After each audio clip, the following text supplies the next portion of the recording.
Les arrivées ont continué dans la nuit, mais aussi ce matin. Près de 50 000 personnes venues du Maroc ont rallié l'enclave espagnole de Ceuta par la mer. Chiffre donné par le gouvernement espagnol. Plus de la moitié est déjà repartie. Ces candidats à l'exil racontent leur épopée. La suite avec Grégory Fontana.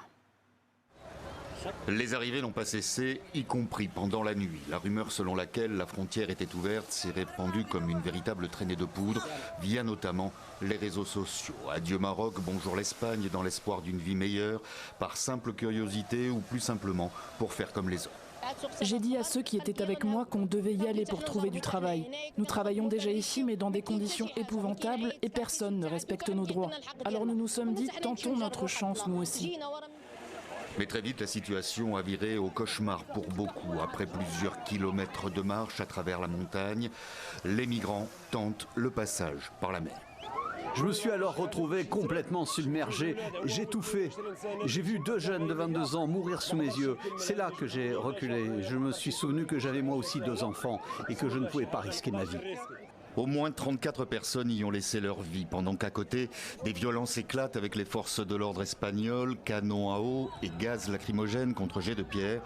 Des affrontements qui se poursuivent jusqu'au petit matin, lorsque les policiers tentent de repousser ces candidats à l'exil vers les collines qui surplombent Ceuta. La légion espagnole, basée dans l'enclave, s'est déployée dans les rues et Madrid annonce l'envoi de renforts de policiers, notamment des plongeurs. Selon la police, ce sont 60 000 personnes, majoritairement des jeunes hommes, qui sont arrivés ces dernières 24 heures et tous devront rentrer au Maroc selon un accord conclu entre Rabat et Madrid. Nombreux, échaudés par tant d'épreuves, n'attendent pas d'être raccompagnés. Pour être honnête, je ne sais même pas pourquoi je suis venu. Je rentre maintenant, c'est aussi simple que ça. Ce n'est pas drôle ici, des gens meurent, je vous en supplie. Si vous n'êtes pas encore venu, ne venez pas, ne le faites pas. Évitons de faire de la peine à nos parents. Selon le ministère espagnol de l'Intérieur, à la mi-journée, plus de la moitié des migrants ont franchi la frontière dans le sens du retour vers le Maroc. Colère de Pedro Sánchez face à cet afflux. Le Premier ministre espagnol s'est rendu à Ceuta ce matin dans une atmosphère électrique.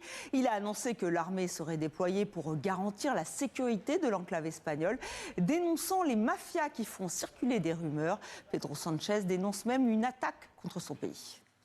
Ce qui s'est passé hier est une attaque, une violation de l'intégrité territoriale de l'Espagne. Ceuta est une ville espagnole et les événements d'hier méritent toute notre réprobation, toute notre condamnation, exprimée avec la plus grande fermeté possible. Ces images choc font réagir en Europe et ailleurs. Même Donald Trump y va de son commentaire. Nous retrouvons en direct notre correspondant en Espagne. Bonsoir Henri de la Guérie. Les autorités espagnoles se sentent-elles un peu seules vis-à-vis de leurs partenaires européens ? Ah oui, effectivement, parce que ces autorités espagnoles n'ont reçu aucun message de soutien ou de solidarité de la part de leurs partenaires européens contre ce que l'Espagne qualifie de violation de son intégrité territoriale. Non, c'est l'inverse. L'Espagne a reçu des critiques, parfois même très virulentes, notamment de la part de l'Italie. L'Italie qui réclame une expulsion de l'Espagne de l'espace Schengen, une procédure qui n'est pourtant pas prévue par les traités européens. Mais pour l'Espagne et pour beaucoup d'observateurs ici, derrière ces entrées massives, il y a le rôle du Maroc, car sans la complicité ou du moins la passivité du Maroc, il n'y aurait pas eu toutes ces entrées massives. C'est du moins ce qu'on considère côté espagnol, parce que ça fait déjà longtemps que pour Rabat, la frontière est un moyen de pression sur l'Espagne. Cette méthode a d'ailleurs fonctionné par le passé, puisqu'en 2021, le Maroc avait reconnu qu'il avait laissé passer près de 10 000 migrants côté Ceuta. Quelques semaines seulement après, l'Espagne avait reconnu la souveraineté du Maroc sur le Sahara occidental. Un autre élément à prendre en compte, il y a une dizaine de jours, Pedro Sánchez s'est rendu en Algérie. Algérie, le pays ennemi du Maroc, et donc il y avait cette visite a évidemment rajouté beaucoup de tensions entre le Maroc et l'Espagne. Un dernier mot pour vous dire que ce soir, les États-Unis, alliés du Maroc, critiquent vivement la politique migratoire de l'Espagne. Effectivement, Donald Trump estime que la crise de Ceuta ressemble à une invasion, je le cite. Henri, que va-t-il advenir de ceux et celles qui ne sont pas repartis au Maroc ? Alors, ce que je peux vous dire, c'est que ce soir, ce chiffre de personnes qui sont revenues a considérablement grimpé, puisqu'il y a plus de 37 000 migrants qui sont retournés au Maroc. C'est, selon les autorités espagnoles, à peu près les 3/4 de ces migrants qui sont rentrés chez eux. Ceux qui souhaitent rester, eh bien, ils seront expulsés. Ça prendra peut-être quelques jours ou quelques semaines, mais cela se fera dans le cadre d'un accord bilatéral entre le Maroc et l'Espagne. En tout cas, ces migrants ne pourront pas se rendre sur la péninsule ibérique, encore moins dans les autres États européens. Rappelons que Ceuta et Melilla ne sont pas soumis aux mêmes règles de libre circulation que le reste de l'espace Schengen. Merci Henri Delaguérie pour ces précisions. Pour l'heure, aucune réaction officielle du Maroc et ces images contrastent avec le discours à la nation du roi, discours prononcé ce mercredi, quelques heures avant le pic de cette crise migratoire. Parallèlement à la promotion du secteur économique, nous poursuivons le déploiement de multiples initiatives et de programmes de développement humain, notamment à travers la généralisation de la protection sociale. Notre but ultime est d'améliorer les conditions de vie des Marocains et d'instaurer la justice sociale et spatiale. Nous sommes en direct de Casablanca. Salaheddine Lemaïdji, bonsoir. Vous êtes journaliste, rédacteur en chef du média ENAS. Toujours pas de réaction officielle, vous nous le confirmez ? Bonjour, non, pour le moment, pas de réaction officielle de la part des autorités marocaines. Habituellement, les questions migratoires sont gérées par le département de l'Intérieur au niveau d'une direction spécialisée qui est très réservée dans la communication avec la presse. Pour faire un parallèle, en 2021, le ministère des Affaires étrangères avait fait un communiqué. Pour l'instant, il n'y a pas de communication de la part des autorités marocaines.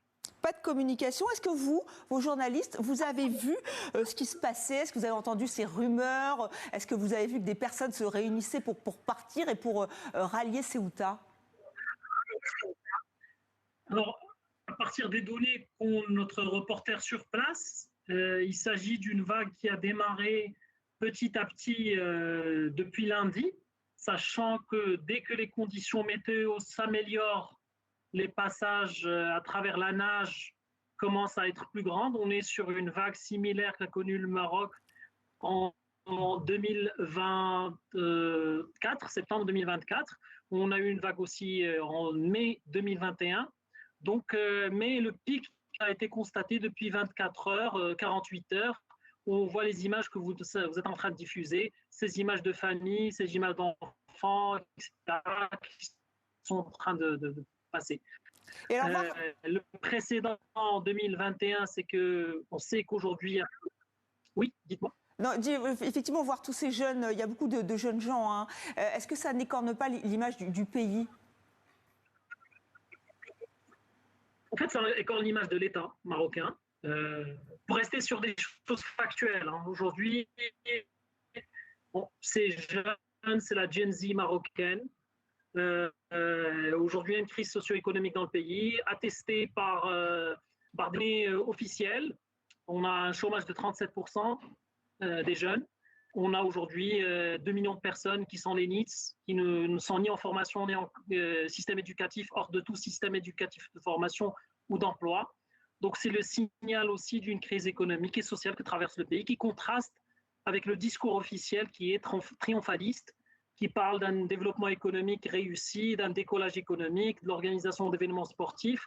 Aujourd'hui, une partie de cette jeunesse ne se retrouve pas dans ce modèle économique, dans les offres d'emploi proposées qui sont extrêmement précaires, et donc ils sont tentés par la première expérience, un peu désespérés comme on le voit, parce que sur les 60 000 qui sont partis rejoindre la ville et occupée de Ceuta, il y a déjà 35 000 qui sont déjà de retour. Et malheureusement, 57 morts jusqu'à maintenant. Effectivement, 57 morts. Est-ce que ça pose aussi la question du statut de ces enclaves espagnoles au Maroc? Absolument, je pense que là, c'est une question taboue au niveau des Espagnols, mais c'est au Maroc de pouvoir discuter du statut colonial de ces deux enclaves qui se trouvent sur le continent africain et qui sont colonisés. En fait, aux yeux des Marocains, c'est des territoires occupés. Il faudrait renégocier leur statut pour à la fois préserver les droits des Espagnols qui vivent sur ces terres-là, mais en même temps changer le système migratoire, parce qu'aujourd'hui, les grillages qu'ont construit l'Espagne et la sécurisation des frontières est un échec.